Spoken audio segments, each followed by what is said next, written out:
참 신자는 의무감이나 책임감으로 율법에 순종하지 않는다. 이 말의 의미를 이제 이해가 되십니까? 네네. 의무감이나 책임감으로 율법에 순종하지 않아요. 근데 만약에 우리가 율법에 순종해야 될 의무를 느낀다. 혹은 책임감을 느낀다. 그럼 우리 복음을 제대로 이해하지 못한 거야. 우리가 자유를 잃어버린 거죠. 근데 목사는 워낙 이 의무감과 책임감이 너무 커. 그래서 목사일수록 의무감과 책임감으로부터 벗어나기가 쉽지가 않아요. 어. 그래서 우리는 내가 생각하는 것보다 훨씬 더 큰 죄인일 수밖에 없어. 목사일수록. 그래서 더 겸손해야 돼. 근데 우리는 겸손함도 뭐로 가장해? 나의 의로 가장해. 난 겸손한 목사야 이러면서 저는 죄인입니다. 이렇게 말하고 뿌듯해. 자, 그들은 사랑은 율법의 완성이라는 사실을 알기에 사랑으로 하나님의 법을 순종한다. 자, 여기서 이 워딩, 사랑으로 하나님의 법을 순종합니다. 그러면 사랑을 알아야 되겠어요? 법을 알아야 되겠어요? 사랑이죠. 사랑이죠. 그럼요. 그래서 하나님을 사랑하면 내가 법을 잘 몰라도 법대로 하게 돼. 그래서 결국 뭐가 되냐면, 율법이 하나님이 우리를 사랑하셔서 주신 거구나, 이렇게 돼. 그래서 하나님의 사랑의 성품에서 비롯된 것이 율법이구나를 알게 되는 거죠. 자, 그래서 십계명을 다시 한번 해석해 보는 거예요. 십계명. 자, 십계명의 제1계명, 너는 나 외에 다른 신을 섬기지 말라. 여러분, 그때 당시에 다른 신이 꽤 많았잖아요. 그러면 그때 당시 사람들은 한 신만 섬겨서 만족했을까요? 아니면 여러 신을 섬겨야 비로소 안심할 수 있었을까요? 음. 여러 여러 신을 시- 믿죠. 여러 신을 섬겨요. 일본이 그렇죠. 여러 신을 섬깁니다. 우리도 여러 신을 섬기죠. 산신령서부터 염라대왕, 옥황상제, 그리고 뭐 부뚜막의 신, 성황당, 자유의 뭐 지하여장군, 천하대장군 다 섬기죠. 그럼 피곤하단 말이야. 근데 한 명만 섬길 수 있다면 너는 나 외에 다른 신을 섬기지 말라. 이게 명령으로 들립니까? 사랑으로 들립니까? 내가 다 해줄게. 너 바다에서도 내가 너의 하나님이고 산에서도 너의 하나님이고 농사 지을 때도 전쟁할 때도 애 낳을 때도 다 내가 너의 하나님이 되어줄게. 그 다음에 안식일을 기억하여 거룩히 지키라. 이 말에 담긴 워딩을 한번 생각해 보세요. 어, 이 때를 받았을 때, 이 십계명을 받았을 때 이스라엘 백성이 어디서 받았죠? 신해산. 시내산에서. 아직 자기의 땅이 없을 때, 자기 집이 없고 남종도 없고 여종도 없을 때. 근데 그 말은 뭐라고 그러냐면 안식일을 기억하여 거룩히 지키라. 내 남종이나 내 아들이나 내 딸이나 내 남종이나 여종이나 소나 낙이나 내 문 안에 유하는 객이라도 아무 일도 하지 말라. 그러면 뭐 상상력이 동원되죠. 지금은 아무것도 가진 게 없는데 하나님의 명령이 뭐냐면 내게 남종도 있고 여종도 있고 소도 있고 나귀도 있고 그 방도 남아서 집안에 머무는 객도 있어. 그러면 엄청난 부자 아니에요? 그들 머릿속에 이거는 상상하기도 벅찰 정도로 큰 거예요. 포로 생활로만 이제 노예 생활만 이렇게 태어나서부터 줄창해 오던 사람들이 내가 더 이상 남종이나 여종이 아니고 내게 남종과 여종이 있을 거야. 그러면 여러분 이런 겁니다. 내가 너에게 100억 줄게. 나한테 10억 줘. 그러면 이게 명령으로 들립니까? 축복으로 들립니까? 오로 들리죠. 어, 그럼 내가 10억을 주는 게 기쁜 일이에요? 뺏기는 일이에요? 기쁜 일이죠. 주기만 하다면. 그래서 그들이 무슨 생각을 하게 하시냐면 내게 남종과 여종이 있기만 하다면, 내게 나귀와 소가 있기만 하다면, 내가 집이 있기만 하다면, 땅이 있기만 하다면 내가 안식일을 기억하여 그렇게 지킬 것이다. 이렇게. 굉장히 축복의 말씀이죠. 굉장히 축복의 말씀. 그리고 광야 40년을 살아갈 때 머릿속에 그 상상력이 엄청난 힘을 발휘해요. 이거 견디면 내게 집이 생기고 남종이 생기고 여종이 생기고 그렇게. 이런 상상력은 오늘날도 마찬가지예요. 우리가 이 삶을 전부가 아니죠. 우리의 꿈꾸는 거 뭐죠? 내가 심지 아니한 열매를 먹을 것이고 내가 짓지 아니한 집을 얻을 것이고 그 천국을 유업으로 받을 거잖아요. 천국을. 그거 받을 거 생각하고 주어진 명령. 주 너희 하나님을 사랑하라. 이 너무 쉬운 거예요. 말때 다 알아듣죠. 근데 율법으로만 받으면 안식일을 기억하여 거룩히 지키라 할까? 안식일을 어떻게 거룩히 지킬 것인지를 생각하죠. 이 차이. 그리고 또 이런 것도 있죠. 내 부모를 공경하라. 그래야면 내가 내게 준 땅에서 내 생명의 길이라. 이 말. 어, 그때까지만 해도 이스라엘 백성들은 부모님을 공경할 수 있는 처지가 아니었어요. 첫째로 자기가 자유롭지 못한 사람이었어. 그리고 둘째로 자기가 성인이 되어서 일을 할 때 살아계신 부모님이 거의 없었어요. 이 두 가지가 다 갖춰져야지만 뭘 할 수 있냐면 내 음, 부모를 공경하게 돼. 그러니까 내가 성인이 됐을 때 내가 모실 수 있는 어머니 아버지가 계신다? 이 굉장히 축복이죠. 이건 오늘날에도 마찬가지로 우리가 이렇게 너무 힘들게 살다가 그나마 좀 살만해지니까 부모님 돌아가셨다 되게 괴롭거든요. 제가 바로 그런 케이스인데. 근데 내가 어, 생일 잔치라도 한번 해드릴 수 있고 옷이라도 한번 사드릴 수 있고 여행이라도 한번 보내드릴 수 있을 나이가 됐을 때 그만한 형편이 됐을 때 부모님이 살아계신다. 어마어마한 축복이죠. 이런 상상력이 그들에게 부어지는 그게 이제 그 문득 든 생각인데 또 거예요. 긍정적인 소망이라고 생각하면은 좋은 건데요. 네, 근데 이게 또 우리가 또 잘못 받아들이면 네. 아 그게 이제 긍정적인 상상력이고 그 소망이 아니라 내가 오래 살기 위해서 공경하게 음, 음, 음. 되는 이렇게 우리가 받아들일 수 있겠다 싶은 생각이 드는 거예요. 그러니까 십계명 율법 안에서 음, 하나님의 사랑을 놓치면 뭘 보게 되냐면 내 행위를 더 집중해서 보게 돼요. 그렇죠, 그렇죠. 그러니까 음, 자기 중심성이 생겨나서 여기 음, 자기 중심성에서 뭐가 나오냐? 의무감과 책임감이 나타납니다. 음, 감사와 기쁨이 아니라 사랑이 네, 아니라. 그래서 우리가 율법을 교인들한테 가르칠 때 이 율법이 다윗이 표현한 대로 내 입에 송이꿀보다 더 달다라고 느껴질 수 있을 정도가 되려면 율법 안에 담긴 하나님의 사랑을 전할 수 있어야 되는 거지. 음, 그 하나님의 사랑. 놀랍게도 이 고대 근동에 하나님만이 가지시는 독특한 특징이 있다 그래요. 그게 뭐냐면 첫째로 하나님은 마누라신이 없어요. 되게 마누라신이 다 있거든요. 바알에겐 누가 있었죠? 그 사람. 아세라. 늘 언제나 마누라신이 있는데 하나님에게만 마누라신이 없어요. 음, 그러면서 그 마누라를 맨날 누구라고 부르냐면 이스라엘 백성은 우리 자신의 신부라고 불러. 그 독특한 특징이거든요. 그리고 또 하나의 특징이 뭐냐면 고대 근동의 모든 신은 자기를 강한 자의 신이라고 불러요. 있는 자의 신이라. 강한 자의 신. 그런데 하나님만 고아와 과부의 아버지라고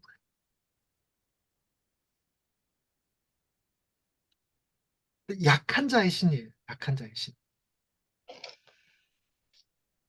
그래서 이 약한 자의 신이라는 개념이 그분이 우리에게 주신 율법 속에 담기는데 율법의 최고봉이라고 불리우는 세 가지 법. 안식일, 안식년, 희년이 있어요. 안식일은 뭐죠? 제7일, 그러니까 안식일 날 어, 아무 일도 하지 말라라는 말을 보세요. 남조가 여종한테 줍니까? 그 주인에게 줍니까? 인정하죠. 그 음, 주인에게 주는 거예요. 예. 그 주인에게 명령하여서 내 자녀들을 쉬게 하라는 거죠. 내 자녀들을 쉬게 하라. 그리고 안식월, 안식월이 맞나? 안식년. 안식년. 7년째 날에 땅을 쉬게 하죠. 땅을 쉬게 하는 건 땅을 가진 사람에게 주신 명령입니까? 안 가진 사람에게 주신 명령? 땅 가진 자들에게. 기주에게 주는 거예요. 그래서 일곱째 해에 생산된 소사는 전부 다 가난한 자들과 객들이 얼마든지 가서 딸 수 있었어요. 당신의 백성들을, 당신의 자녀들을 돌보시는 손길이죠. 그리고 희년은 채권자와 채무자 중 누구에게 주신 명령입니까? 채권자. 채권자에게 주신 명령. 채권자에게. 채무자들을 돌보시는 거죠. 당신의 백성들을 돌보시는 거죠. 근데 여기서 희한하게, 그러면 여러분, 안식년, 안식일, 안식년, 희년 세 개만 놓고 보더라도 여러분들은 가진 자가 되어야 되겠습니까? 없는 자가 되어야 되겠습니까?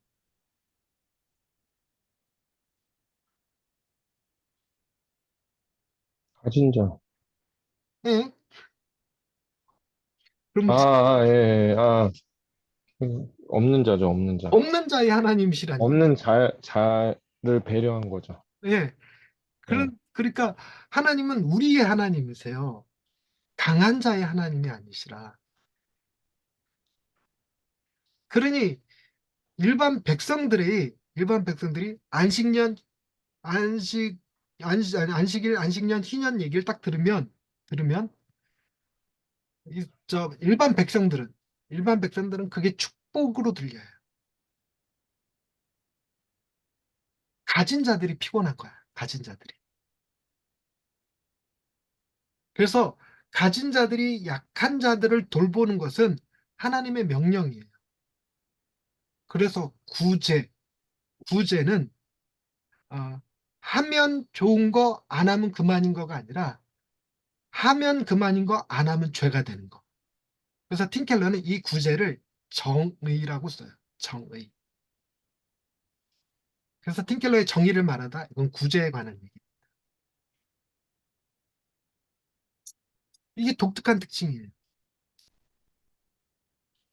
그래서 어 게다가 이 예수님의 어법에도 항상 뭐가 붙냐면 약한 자, 가난한 자, 창기, 세리들을 늘 가까이 하시면서 그들을 자녀라고 불러요. 그리고 양과 염소의 비유에서도 보세요. 어, 옥에 갇힌 자, 굶주린 자, 병든 자를 예수님이 자기와 동일시하셨어. 동일시하셨어. 그리고 이들을 돌보냐 안 돌보냐가 구원의 문제와 직결되게 하셨어요. 그래서 있는 자들은 없는 자들을 돕는 게 자신들이 구원을 얻는 길이야. 이해되셨나요? 그래서 여러분 주변에 가난한 자, 헐벗은 자가 없으면 구원 얻을 길이 없어요.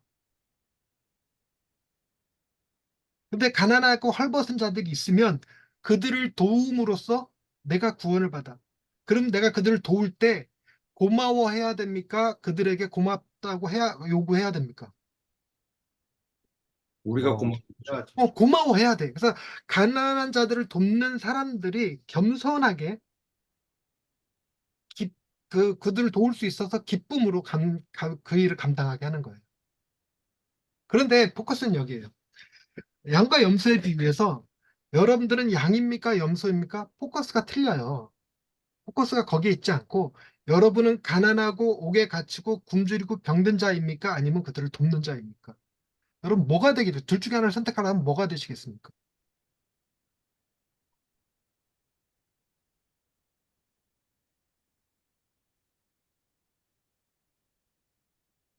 그리스도를 그게 그들에게 하는 것이 곧 내게 한 것이다라고 말씀하셨으니까 그리스도에게 그런 선한 일을 행하는 자가 되시겠습니까? 그리스도와 하나가 되시겠습니까? 그리스도 하나가 되어야죠. 응, 약한 자, 도움을 받는 자. 응. 그런데 우리는 설교라는 행위를 통해서 주로 뭘 하냐면 돕는 자. 안식 안식일 희년의 대상자, 즉 그걸 명령을 지켜야 되는 사람들로서 세워 자꾸. 그리고 가난한 자가 아니라 돕는 자로 세워. 이게 청지기도 약간 비슷한 의미로 저희가 설교하지 않나요? 뭐도요? 청지기. 못 알아듣겠어. 우리 뭐 청지기가 될, 청지기. 네네. 청지기라는 단어를 못 알아들었어. 예, 마찬가지죠. 네. 그러니까 청지기로 사는 게 아니라 청지기가 돌보는 자들이 곧 우리예요. 네네. 예수님은 그렇게 약한 자들 편에 쓰셨거든요. 바울에게 너의 발길질하는 게 내게 고역이라. 그래서 핍박당하는 자를 예수님은 왜 내 백성을 핍박하냐 이렇게 얘기 안 하고 왜 나를 박해하느냐. 핍박당하는 자와 본인을 동일시합니다. 그래서 이걸 깨달았던 바울이 그리스도를 아는 지식이 얼마나 큰지 자기가 알던 모든 것을 똥으로 여겼는데 그 똥으로 여긴 게 어, 베냐민 지파 사람이요 태어난 지 8일 만에 할례를 받은 자요 가말리엘 문화생이요 율법에 의로는 흠이 없는 바리새인 중에 바리새인이다. 성공의 키워드를 전부 다 똥으로 여겨버려. 이거는 그리스도로부터 멀어진 거야. 그렇게 분리된 거야. 분리된 거. 이걸 다 똥으로 여기고 그리스도와 하나 되는 길을 택하는 게 너무 귀한 거지.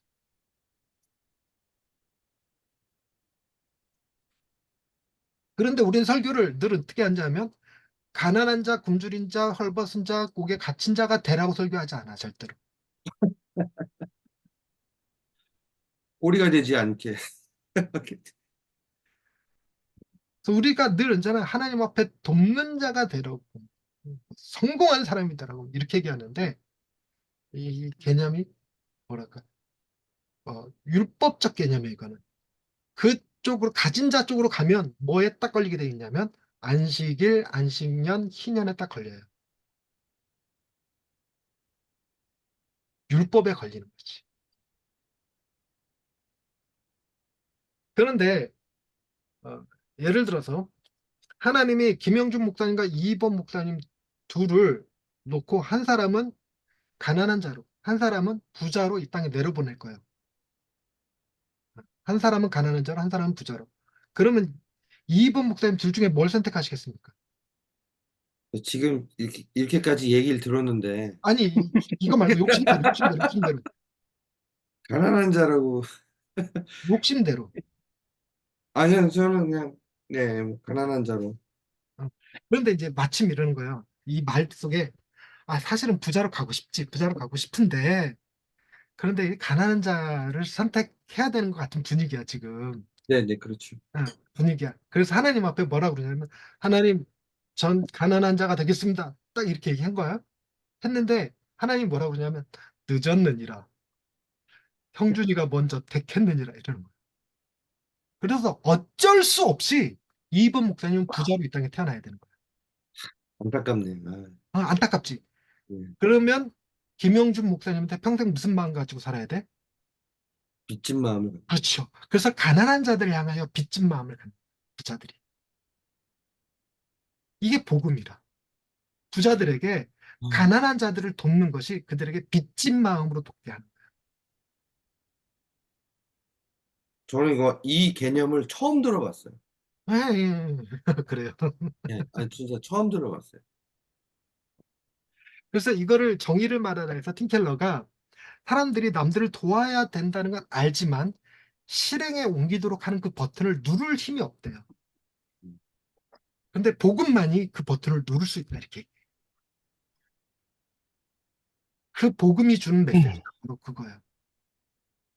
예수님이 모든 것을 버리고 이 땅에 가난한 자로, 약한 자로, 십자가에 죽는 자로 오셔서 그들과 동일한 자가 되어 주셨어요.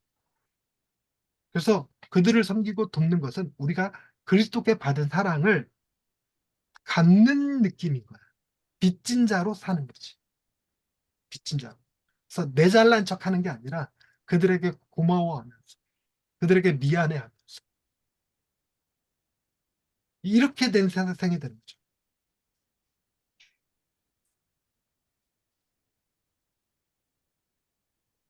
자, 그러면 여기까지는 어떻게 뭐 어지간히 뭐 이렇게 어거지로 따라올 수 있다고 쳐요. 천국에 대해서 설명해 봅시다. 천국. 천국은 가난한 자가 없는 곳이다. 맞아요, 틀려요? 음, 어? 가난한 자들이 모인 곳이라는 거예요. 아까 말씀하신 분들. 아, 가난한 자들이 모인 곳이 아니라 진짜 천국의 개념은 이걸 분배정의라고 불리거든요. 분배정의. 그러니까 공의와 정의를 시행하라 할 때 공의가 분배와 관련되어 있어요. 분배. 그래서 마땅히 돌아갈 것을 그들에게 돌리는 것, 이걸 공의라고 그래요. 그래서 안식년, 희년, 안식년, 희년 요것에 마땅히 돌아가야 될 몫을 그들에게 돌리지 않은 걸 죄라고 그래요. 그건 가진 자들이 행하는 죄죠. 그래서 돌아가야 되는 걸 공의라고 해요. 그러니까 이런 공의가 명확하게 시행되는 곳이 천국. 그러니 천국은 가난한 자가 없는 곳이 아니라 가난한 자들과 부자들이 상생하는 곳이에요. 그래서 가난이 더 이상 수치가 되지 않고, 그래서 가난한 자들이 나 가난해, 부자들한테 굽신거려야 되고, 이게 아니야. 가난한 자도 당당한 거예요. 그래서 미니멀 라이프가 실제로 위대한 가치를 지니는 거죠. 그래서 예수님께서 그 향유옥합 사건 때 가난한 자들은 항상 너희와 있을 것이다 이렇게 얘기해요. 그때 그 항상이 천국에서까지. 그래서 이 땅에 우리가 하나님의 나라를 실현한다 그럴 때, 이 땅에 하나님의 나라를 실현한다 그럴 때 가난한 자가 없는 세상이 아니라 가난한 자들에게 돌아가야 될 분배 정의가 명확하게 지켜지는 것이에요. 부자들이 가난한 자들을 빚진 마음으로 돌보는 세상. 가난한 자들이 부자들을 향해서 열등감 느끼고 굽신거리지 않아도 되는 세상. 그런 세상이지 가난한 사람들이 없는 세상이 아니에요. 가난이라는 말 자체가 가난이라는 말 자체가 절대 빈곤이란 말과는 달라요.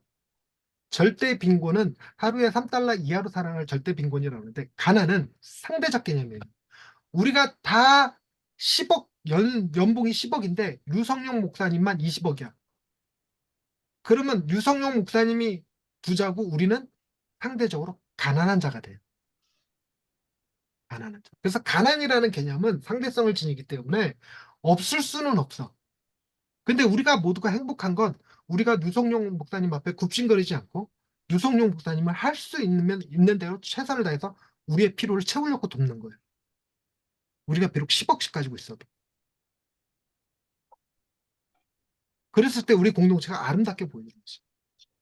그걸 표현한 말이 사도들을 발 앞에 사람들이 가지고 와서 재산을 다 내려놓는 거.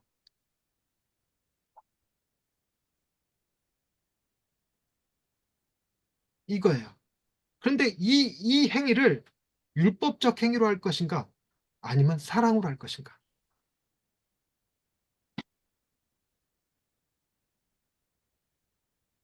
자, 그런데 그 다음 계속 읽어보십시다.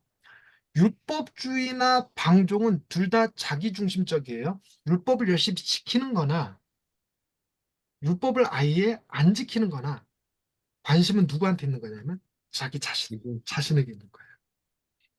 그래서 죄는 다섯 글자로 뭐라 그런다? 자기중심성. 자기중심성이라. 또 우리가 설교가 율법을 지키라라고 말하면 모든 사람이 다 내가 율법을 지켰는지 안 지켰는지에 관심이 생겨요. 그래서 자기를 벗어나지 못하고 자기 중심성에 매몰돼요. 그래서 그 말씀을 듣고 난 다음에 일주일에 살면서 나는 율법을 지켰습니다 라고 얘기하는 자기 의가 되거나 나는 율법을 못 지켰습니다 라고 하는 자기 정죄감이 되거나 둘 중에 하나의 결과가 나타나지 은혜가 나타나진 않아요. 그래서 율법적이고 도덕주의적인 설교가 위험한 것이 죄를 부추긴다는 겁니다.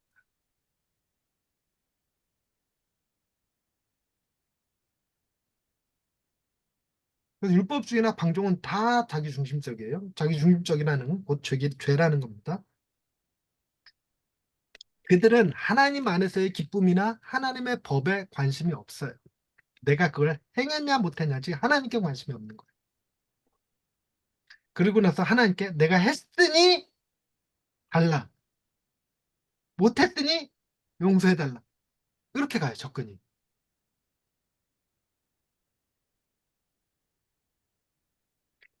자, 그들은 자기 자신에게만 관심이 있다. 우리는 나는 이 규범을 지켰다. 혹은 나는 이 규범을 어겼다라고 하지만 복음은 우리를 자기 중심성에서 해방하고 우리의 관심을 외부로 향하게 한다.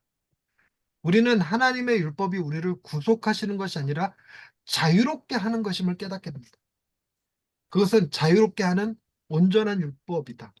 우리를 예수님께로 인도하는 법인 것이다.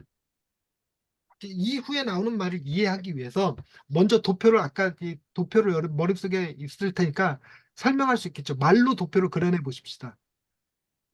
이거를 누가 하실 수 있을까? 김영주 목사님 한번 해보실 수 있나요? 도표를 말로 설명하게. 하나님의 하심, 응, 나의 죄, 응, 행, 행위와 응, 위선, 응, 뭐 믿음과 어, 회개. 네.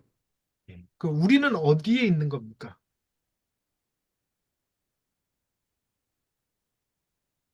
우리는 그리스도. 우리는 밑에 있잖아요, 밑에. 예. 네. 하나님의 거룩하심은 한없이 높아져 가고 우리의 죄성은 한없이 낮아져가. 근데 여기서 우리가 율법을 지키려고 애쓰는 건 내가 어떻게든 하나님께로 가려는 시도야. 하나님께 가려는 시도. 그러다 보니까 하나님께 가려는 시도는 나의 이 죄성을 더 이상 낮아지게 하지 못해. 어느 순간 죄성을 어느 순간에 멈춰버려. 그걸 위선이기도 하겠지만. 그런데 여기서 기가 막힌 건 뭐냐면 하나님의 거룩하신가 나의 죄성 사이에 뭐가 놓여져 있어요? 십자가가 놓여져 있잖아요. 십자가가. 놀랍게도 십자가가 하나님이 아무리 높이 계셔도 그 끝에 십자가가 붙어 있고 우리의 죄가 아무리 깊어져도 그 끝에 십자가가 붙어 있어요. 자, 그러면 여러분의 상상력으로 우리는 어디에 거해야 되냐면 바로 그 십자가에 거해야 되거든요. 그 십자가. 바로 그 십자가. 머릿속에 내가 어디 있다라고 생각하냐면 그 십자가에 있다고 생각하셔야 되는 거예요. 그 십자가. 그러면 머릿속에 그림을 그릴 때, 자, 하나님의 높으신 거룩하심, 그리고 나의 깊은 죄성 사이에 커다란 십자가가 딱 놓였는데, 이 커다란 십자가 어디쯤에 나를 그려놓으시겠습니까? 1번, 맨 밑에. 2번, 중간에. 3번, 저 위에.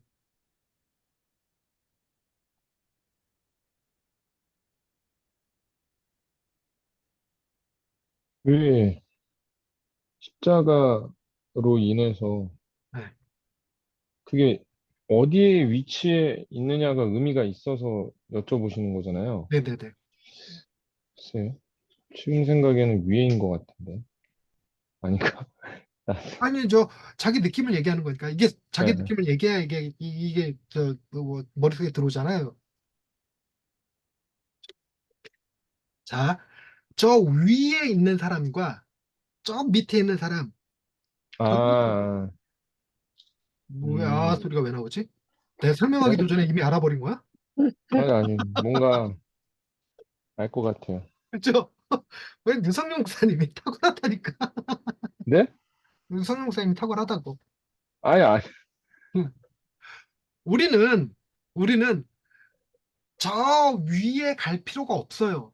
음, 우리는 어디에만 있으면 되냐면 그 십자가 안에만 있기만 하면 돼. 그것이 맨 밑이든 맨 위든 상관없는데 맨 밑에 내 죄를 더 깊이 끌고 들어갈수록 십자가는 내게서 훨씬 더 커지는 거야. 그래서 나는 한 발만 딱 한 발만 딱 건너면 그 십자가 안에 있는 거예요. 십자가 안에. 그래서 우리가 그 십자가를 통해서 하나님께로 간다. 이게 종교예요. 이걸 복음이라고 착각하시는데 그 십자가 안에 밑에서부터 이렇게 성화해서 하나님께로 도달을 그거를 그걸 복음이라고 착각하는데 그건 신율법입니다. 신율법. 그래서 그리스도를 통하여 하나님께 가는 게 아니라 그리스도 안에 있기만 하면 되는 거예요. 그리스도 안에 있기만 하면 하나님께 닿는 거죠. 그래서 그리스도는 통하는 게 아니라 그리스도는 안에 거하는 거예요. 안에 거하는 거. 그래서 우리는 끊임없이 낮아질 수 있고 하나님은 끊임없이 높아질 수 있어. 그러나 나는 어디에만 있으면 되냐면 그리스도 안에만 있으면 되는 거야. 아멘. 그리스도 안에만.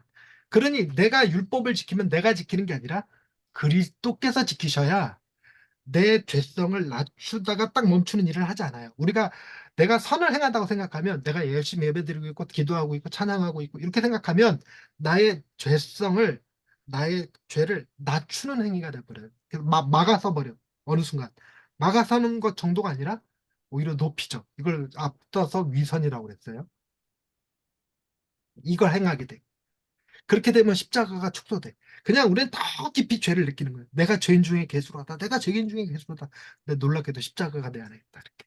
내가 십자가 안에 있다. 십자가 안에. 그래서 십자가의 크기를 깊이 깨달을수록 예수님이 나 때문에 십자가 달려 죽었다가 아니라 더 나아가서 내가 예수를 십자가에 못 박아 죽였다. 이렇게까지 가도 내가 그리스도 안에만 있으면 만사오케이인 거지. 그 다음 읽어보십시다. 로마서 10장 4절은 그리스도는 모든 믿는 자에게 의를 이루기 위하여 율법이 마침이 되시니라고 말한다. 그렇죠? 모든 믿는 자에게 의를 이루기 위하여 율법이 마침이 되신 건 누구요? 그리스도요. 그리스도 안에서 우리가 율법을 해결해야 되는 게 아니라 우리는 그 율법의 마침이 되신 그분 안에만 있으면 되는 거예요. 다시 말해 율법의 목적, 그 끝은 우리를 예수님께로 인도하는 거예요.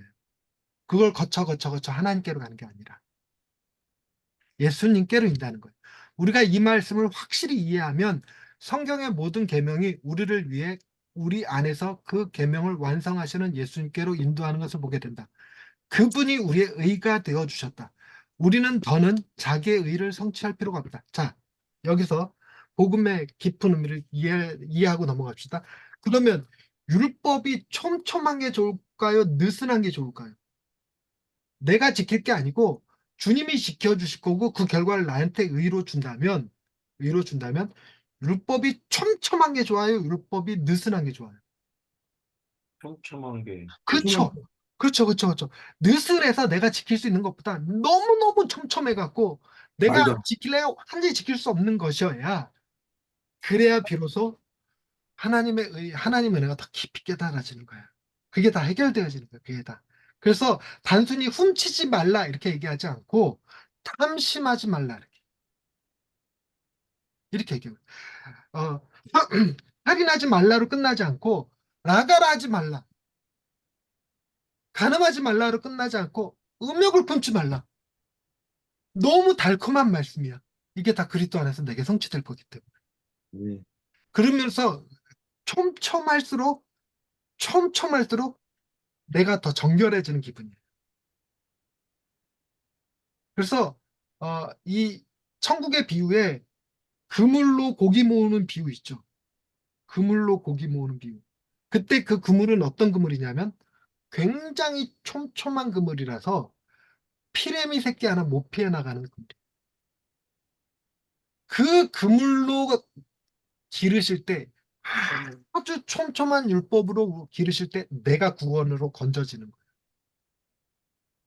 그래서 주의 말씀이 내 입에 꿀보다 더 달도 달아요.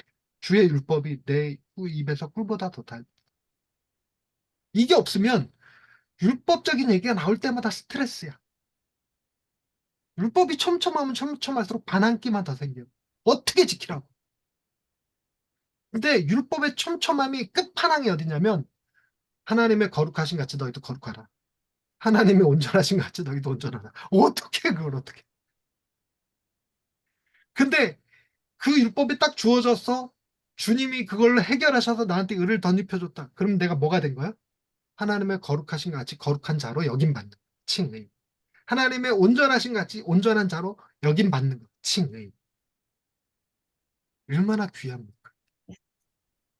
더 이상 내 의를 성취할 필요가 없어요. 우리는 뭐만 보면 되냐면 나를 볼 게 아니라 내가 그걸 지켰냐 못 지켰냐를 볼 게 아니라 그리스도를 보면 돼. 자, 여기서 포커스 보세요. 더 이상 나를 보지 않고 그를 본다. 이게 뭘 벗어난 거예요? 자기 중심성을 벗어난 거예요. 구원이란 바로 이 자기 중심성으로부터 벗어나게 하는 힘이에요. 내게로 향하던 눈을 주께로 향하게 만드는 거예요. 내가 무엇을 할까가 아니라 나를 위해서 주께서 무슨 일을 하셨는가를 보는 거예요.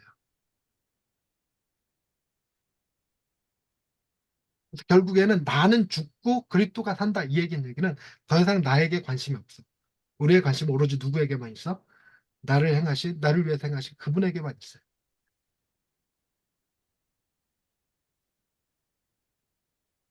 이게 묘한 딜레마 같은 얘기인데, 응? 열실해? 네, 나중에 설명하십시다. 율법 얘기하면 한도 끝도 없어요. 일단 이것만 이해하십시다. 이 표현 중에 율법과 복음을 설명하는 표현 중에 이런 표현이 있습니다. 율법은 선로야, 선로. 선로 위에 우리는 놓여진 기차예요. 기차. 그러면 우리는 그 선로를 따라 달려야 됩니까? 안 달려야 됩니까? 예. 해야죠. 달려야죠. 율법은 자기 힘으로 달리는 걸 율법이라고 그러고, 복음은 그리스도의 사랑을 연료로 삼아 달리는 것을 복음이라고 해요. 그러면 달리는 행위는 내가 하고 있지만 나를 달리게 하는 것은 뭐예요? 내가 아니라 그리스도의 사랑이 나를 달리게 하는 거예요. 그러면 율법은 잘 보세요. 내가 달리는 거면 내가 지키는 거지만 그리스도의 사랑이 나를 달리게 하는 거면 율법이 내게서 지켜지는 거죠, 그냥. 율법을 내가 지키는 게 아니라 율법이 내게서 지켜져요. 이해되셨나 모르겠네. 그게 율법이라고. 복음과 율법. 율법을 지키는 게 아니라 율법이 지켜지는 거예요. 자, 그다음 읽어볼게요. 우리는 율법의 명령을 지킬 수 없지만 예수님께서 대신 지키셨다. 예수님께서 그의 영으로 우리 안에 거하셔서 우리에게 계명을 지킬 수 있는 능력을 주신다. 이 말이 그 뜻인 거야. 이제 우리는 의무가 아닌 사랑으로 계명을 행할 수 있다. 이 사랑은 누구의 사랑이에요? 내게 부어주신 그분의 사랑이에요. 내 사랑이 아니고. 사랑해야 돼! 이게 아니라 사랑할 수밖에 없어. 뭐 이렇게 되는 거지. 그러므로 성경의 모든 계명은 우리의 불완전함을 가리키고 끊임없이 계명은 내가 얼마나 더러운 죄인인가를 계속 가리켜. 도표야 항상. 그리고 뿐만 아니라 하나님이 얼마나 선하고 거룩하신지를 보여줘. 율법은. 또한 우리의 불순종을 용서하시고 순종할 수 있기에 힘을 주시는 예수님을 바라보게 합니다. 예수님께서 회당에서 귀신 들린 사람을 고치시는 장면이 나오죠. 그때 사람들이 놀라면서 그러죠. 이는 권위 있는 새 교훈이로다. 이렇게 얘기해요. 이는 권위 있는 새 교훈이로다. 자, 이 권위 있는 새 교훈이 의미하는 바가 뭐냐면 제가 이럴 수 있습니다. 유성용 목사님, 네, 박수 3번 시작. 이걸 제 권위라고 그래요. 제가 명령한 즉 유성용 목사님이 지킨 거예요. 근데 권위 있는 새 교훈은 뭐냐면 권위 있는 새 교훈. 유성용 목사님 공중부양해. 계기냐? 공중부양하라고. 지금 하고 있어요. 뭘 하고 있어 못하지. 근데 예수님이 공중부양해 하면 말만 하실까요? 공중부양할 수 있는 힘을 주실까요? 힘을 주시죠. 그게 권위 있는 세계예요. 귀신에게 명하니까 귀신이 순종하는 힘. 병든 자에게 얘기하니까 병이 떠나가는 힘. 죽은 자에게 얘기하니까 죽은 자가 살아나는 힘. 불가능한 것을 요구하시지만 불가능한 것을 행할 수 있는 힘을 같이 줘버리시는 힘. 그러니 주님께서 우리에게 거짓말하지 마! 그러면 단순히 거짓말을 하지 않는 정도가 아니라 거짓말을 안 하고 싶어지게 만드는 거예요. 그래서 율법을 내게서 성취하시는 거예요, 그분이. 성취. 그럴 때 비로소 우리가 뭘 누리냐면 자유를 누려요. 자유. 그분이 순종할 수 있는 힘을 주실 때 내가 순종한다 해서 매이는 게 아니라 자유를 누려요. 공중부양할 수 있게 되는 거예요. 공중부양. 그래서 마지막 문장, 즉 율법은 우리를 예수님께로 인도하고 예수님은 율법에 순종하도록 우리를 뭐하게? 자유하게 만든. 이게 자유야. 그래서 율법하고 멀어지는 게 자유가 아니라 율법 안에서 그걸 행하는데 아무런 불편함이 없는 것이. 그게 자유예요. 자유. 물속에 들어가서 헤엄치는데 아무런 불편함이 없는 거예요. 그게 자유예요. 자, 활동. 복음의 확장선과 율법. 기준선은 생각의 틀이자 불순물을 걸러내는 필터이며 사물을 바라보는 특정한 방식이다. 성경을 이해하며 복음을 창의적이고 실제적으로 설명하기 위해서 우리는 다양한 기준을 적용하여 진리를 깨달을 수 있다. 일과에서는 십자가 도표가 보여주는 복음의 확장선을 우리의 기준선으로 제시한 바 있다. 이번 과에서는 그 기준선을 통해 하나님의 율법을 어떻게 이해할 수 있는지 배울 것이다. 모든 성경 구조는 도덕적 명령을 명시적으로나 암시적으로 주장한다. 예를 들어 성경에서 거짓말하지 말라는 구절을 본다면 우리는 세 가지 형태로 이 명령에 반응할 수 있을 것이다. 세 가지 형태. 첫 번째, 율법주의. 지켜야 돼! 방종. 지킬 필요 없어. 주님이 다 했어. 세 번째, 복음.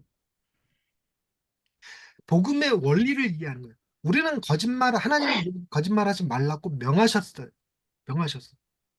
그런데 나는 죄인에게 이 명령에 순종하지 못했어요. 근데 예수님은 이 계명에 완전히 순종하셨어요. 그 다음에 4번, 예수님께서 율법에 완전히 순종하셨고 내 안에 거하시기 때문에 또한 하나님께서 나를 용납하셨기 때문에 나는 하나님의 은혜와 역사하심으로 이 계명에 순종할 수 있어요. 왜? 힘을 받았으니까. 자유로 하셨으니까. 자, 이 복음의 이 네 가지 키워드 보세요. 첫 번째, 로우. 하나님의 명령이 나오죠. 로우. 두 번째, 렉 나오죠. 렉. 우리의 죄. 세 번째, 크라이스트 나오죠. 예수님의 순종. 네 번째, 리셉션. 우리가 그분 안에서 율법을 지키는 힘을 얻는 거예요. 자, 이거 어디서 본 내용이죠?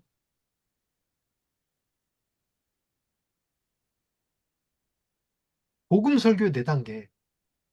네네네. 복음 설교. 음, 로우, 렉, 음. 크라이스트, 리셉션. 음, 복음이 이거예요. 그래서 율법을 우리가 지킨다가 아니야. 그리고 율법을 안 지킨다도 아니에요. 우리가 율법을 지킬 수 없어. 그러나 율법을 지키신 분이 계셔. 그러니 우리는 그분 안에서 율법에 대해서 자유로운 거예요. 그래서 율법이 욕구가 돼서 우리도 그분 안에서 율법대로 해. 율법에 얽매이지 않는 거죠. 자유를 누리는 거지.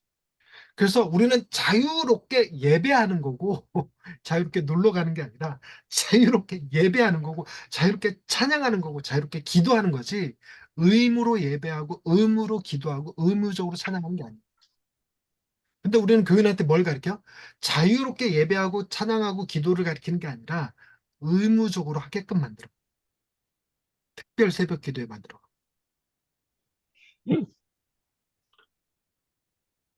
몇 장 읽었냐 이래가. 그래서 우리는 이 복음의 확장선을 성경을 연구하는 데 적용한다면 율법주의나 방종에 빠지지 않는 거예요. 율법주의로도 빠져서도 안 되고 방종으로 빠져서도 안 돼. 그래서 복음을 설명할 때 율법주의와 율법 폐기주의, 종교와 비종교 가운데 복음이 있는 게 아닙니다. 아예 제3의 길로 복음이 있는 거예요. 제3의 길로. 율법과 방종의 중간쯤이 아니에요. 적절하게 율법도 지키면서 안 지키면서 이런 개념이 아닙니다. 전혀 다른 거예요. 이를 통해 우리는 모든 것을 변화시키는 복음의 능력을 경험할 수 있습니다. 우리는 정말 가스펠 체인지 에브리싱을 경험하는 거예요. 복음은 모든 것을 변화시켜. 자, 여기까지 하도록 하겠습니다. 수고하셨습니다.